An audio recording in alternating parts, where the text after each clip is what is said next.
একটি দুটি নয়, পুরো ২৪টি বছর ধরে বিনা বেতনে চাকরি করে মানবেতর জীবনযাপন করছেন খুলনা রূপসার ঘাটবুক ইউনিয়নের বামনডাঙ্গা মাধ্যমিক বিদ্যালয়ের এক দরিদ্র শিক্ষক মহসিন মিনা। শেখ মাহবুব আলমের রিপোর্ট। বামনডাঙ্গা মাধ্যমিক স্কুলটি ১৯৯২ সালে প্রতিষ্ঠিত হয়ে এখন পর্যন্ত প্রায় ৩৩টি বছর ধরে বর্তমান ২০২ জন ছাত্রছাত্রী ও ১৮ জন শিক্ষক কর্মচারী নিয়ে সুনামের সহিত শিক্ষাক্রম চালিয়ে আসছে। কিন্তু পুরো ২৪ বছর ধরে একটি টাকাও বেতন পায়নি এই শিক্ষক। চাকরি করেও পরিবার ও স্ত্রী সন্তান নিয়ে করছেন মানবেতর জীবনযাপন। শুনতে রূপকথার মতো মনে হলেও আসলে এটা সত্য। খোঁজ নিয়ে জানা যায়, বামনডাঙ্গা মিনা পাড়া গ্রামের মৃত ইউনুস মিনার ছেলে মহসিন মিনা অনেক কষ্টে অনার্স পাস করে নিজ এলাকায় শিক্ষকতা শুরু করেন। গত ১৯৯৭ সালে স্কুলটি গেজেটভুক্ত সকল শিক্ষক কর্মচারী পর্যায়ক্রমে বিভিন্ন সময়ে গেজেটভুক্ত হলেও শিক্ষক মহসিন মিনা এখনো পর্যন্ত গেজেটভুক্ত হয়নি। ফলে সবাই বেতন পেলেও আজও তিনি পাননি কোনো বেতন কাঠামো। এ বিষয়ে স্কুলের প্রধান শিক্ষক মধুসূদন দত্ত বলেন, সাবজেক্ট জটিলতার কারণে তার বেতনটি এখনো পর্যন্ত চালু হয়নি। এটা শিক্ষা মন্ত্রণালয়ের কাছে আবেদন করা আছে। কবে এটা অনুমোদন দিবে সে এ বিষয়ে সঠিকভাবে বলতে পারছেন না। এবং উপজেলা মাধ্যমিক শিক্ষা কর্মকর্তা বলেন, আমি বিষয়টি আগেও শুনেছি, তাই আমি প্রধান শিক্ষককে ফোনে সব বলেছি, সে যেন দ্রুত সময়ে এটা প্রয়োজনীয় ব্যবস্থা নেন। ৯২ সালে বামনডাঙ্গা মাধ্যমিক বিদ্যালয় প্রতিষ্ঠা হওয়ার পরে স্কুলটা ১৯৯৭ সালে এমপিওভুক্ত হয়। জুনিয়র এমপিওভুক্ত হয়। পর্যায়ক্রমে একে একে সমস্ত শিক্ষকগুলা এমপিওভুক্তর আওতায় এসেছে এবং মহসিন মিনা এই স্কুলের একজন শিক্ষক। সে আজ ২৪ বছর যাবৎ এই স্কুলই এখনও পর্যন্ত সে এমপিওভুক্ত হয় না। আমরা আপনার কাছে জানতে চাচ্ছি যে ওনার আজকে যে এমপিওভুক্ত হয়নি, এদের পিছনে আসলে সমস্যাগুলো কোথায় কোথায়, আমরা এই বিষয়ে আপনার কাছে একটু জানতে চাচ্ছি। ধন্যবাদ। বিদ্যালয়টি ১৯৯২ সালে প্রতিষ্ঠিত হয়। ১৯৯৪ সালে বিদ্যালয়টি প্রথম একাডেমিক স্বীকৃতি পায়। আমাদের প্রতিষ্ঠাতা ছিলেন এস.এম. মোস্তফা রশিদ সুজা। তার সহযোগিতায় এবং এলাকাবাসীর সহযোগিতায় ১৯৯৭ সালে জুনিয়র সেকশনটা এমপিওভুক্ত হয়। জুনিয়র সেকশন এমপিওভুক্ত হওয়ার পরে এলাকাবাসী বলল কি তাহলে আমরা কীভাবে 9-10 চালু করতে পারি, সেই বিষয়ে এলাকাবাসীকে নিয়ে সভা করা হয়।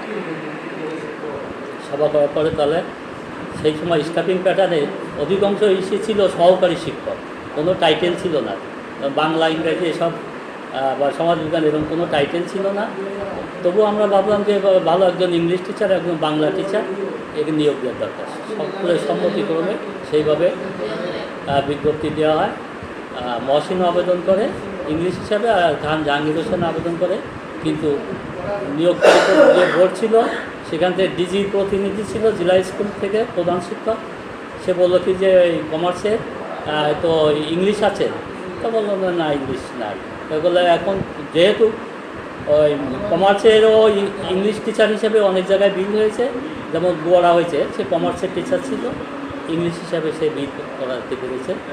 কিন্তু উনি এসে বললো যে ভবিষ্যতে একটা সমস্যা দেখা দিতে পারে, অতএব একে ইংলিশ টিচার হিসাবে নিয়োগ না দিলে ভালো হয়। সেইভাবে কিছুদিন থাকার পরে মহসিন ভালো ইংরাজি জানে করে তোলে, তাহলে কী করা যায়। এলাকাবাসী এবং সুদীজন বললো তাহলে ওরে সহকারী টিচার হিসাবে নিয়োগ দিয়ে রাখাও, কখনো কোনো সুযোগ সুবিধা আসলে তাকে সেইভাবে তাকে করা হবে, বেতন করার জন্য ব্যবস্থা করা হবে। সেইভাবে তাকে সহকারী টিচার হিসাবে আমরা নিয়োগ দিই এলাকাবাসীর সবার সম্মতিক্রমে এবং কমিটির সিদ্ধান্ত মোতাবেক। পরবর্তীতে এমপিও 10 সালে এমপিওভুক্ত হয়, কিন্তু তখন আমার স্কুলটা হয় না, এমপিওভুক্ত হয় না। দীর্ঘ 18 সালে এমপিওভুক্ত হয়, সেখানেও স্কুলটা এমপিওভুক্ত হয় না। মাঝখানে বলে যায়, তখন এই আমাদের বিল করানোর জন্য 8 কপি জেলা শিক্ষা অফিসে জমা দিলে সেখান থেকে ডিজিটি চলে যেত। সেইভাবে বেতন করি যে স্টাফিং প্যাটার্ন অনুযায়ী সেইভাবে সহজ ছিল। কিন্তু পরবর্তীতে 18 সালে এমপিওভুক্ত হয়, সেখানেও আমাদের স্কুলকে বাদ করে 9-10 এমপিওভুক্ত হয় না। বিল করানোর যে সিস্টেম সেইটা হয়ে যায়, চেঞ্জ হয়ে যায়, অনলাইনে চলে যায়। কিন্তু তখনও মহসিনের ব্যাপারে আমরা চেষ্টা করেছি কিন্তু বিষয়টা ছিল 9-10 এমপিওভুক্ত না হলে তার বিল করানো যাবে, যেহেতু 9-10 সেকশনে তার নিয়োগ দিয়েছিল। বিল করার যে পদ্ধতি, জেলা উপজেলা একটা কমিটি গঠন করা, কমিটি সেই থেকে ডিজি থেকে একটা শিক্ষা মন্ত্রণালয় থেকে ওখান থেকে একটা কমিটি করে দেয়, তারা যাচাই বাছাই করে ওইটা করে সুপারিশ করে দিলে সেই মাধ্যমে বিল করা হচ্ছে এখন। তা সেইটা থেকে ও তার বিষয়টা তার সাবজেক্ট ইন্ডিকেট করা না থাকার জন্য বললো কি যে এটা যেহেতু তার সাবজেক্টই নাই আর সে কমার্সে, এখন কমার্সে কিছু করা যায়নি, তাই সেই পরামর্শ দিল শিক্ষা কর্মকর্তা। আমরা সেইভাবে প্রচেষ্টাও চালাইছি, বোর্ডে আবেদনও করা হয়েছিল, কিন্তু বোর্ড তখন ওই বললো কি যে এখন মন্ত্রণালয় থেকে অনুমতি আনতে হবে, তা নাহলে এটা সম্ভব হচ্ছে না। মন্ত্রণালয়ে আবেদন করছিলাম, পরবর্তীতে মন্ত্রণালয় কিছুদিনের জন্য স্থগিত করে দিল, সেইভাবে স্থগিত আছে। সেই কারণে তার আমরা বিল করাতে আইনের জটিলতার কারণে আমরা বিল করাতে এখানে যে সভাপতি যারা ছিল এদের কি কোনো ভূমিকা ছিল এটাকে অনুমোদন আনতে পারতো, এরকম কোনো কিছু আপনার মনে হচ্ছে?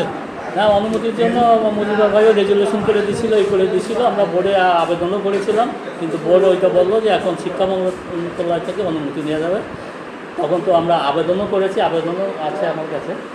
আর আপনি সর্বশেষ যে শিক্ষক নিয়োগ দিচ্ছেন সেই শিক্ষকদের ভিতরে কি নাকি কোনোভাবে চালিয়ে দিয়ে যেতে যাইতো না? না, ও তো যেহেতু কমার্সে ছিল, আমরা একটা চিন্তা ভাবনা করলাম যেহেতু কমার্সে গ্রুপ ভবিষ্যতে খুলতে পারে এমন কমার্সে আছে, সেই ক্ষেত্রে আমরা ওইটা চিন্তা ভাবনা ছিলাম। আমরা ওই তাকে যেহেতু তাকে কমার্সের গ্রুপে নিয়ে আমরা। আপনার কাছে মনে হচ্ছে যে এইটার জটিলতা কোথায় গেলে এটার সমাধান পাওয়া যেতে পারে? আপনার দৃষ্টিভঙ্গি থেকে কোথায় এটার সমস্যাটা এখন আটকে আছে? এখন এই বাণিজ্য শাখার অনুমতি পাইলে হয়তো ওই বিলির ব্যাপারে চেষ্টা করা যেতে পারে। শিক্ষা ম্যাডাম সেইভাবে পরামর্শ দিচ্ছে যে আপনি অনুমতি যদি আনতে পারেন বাণিজ্য শাখার, তাহলে আমরা সেইভাবে তাদের পূর্বের একটু নিয়োগ সেইভাবে বাণিজ্য শাখা। আপনি বলেন যে ওই ওনার টোটাল সার্ভিস বয়স এই প্রতিষ্ঠানে মহসিন মিনার কত বছর? 22 বছর। 22 বছর যাবৎ সে এখানে বিনা পারিশ্রমিকে মানে সামান্য কিছু আমি যা পারছি সে কাজ করে যাচ্ছে। এটা কি মানবিক না অমানবিক?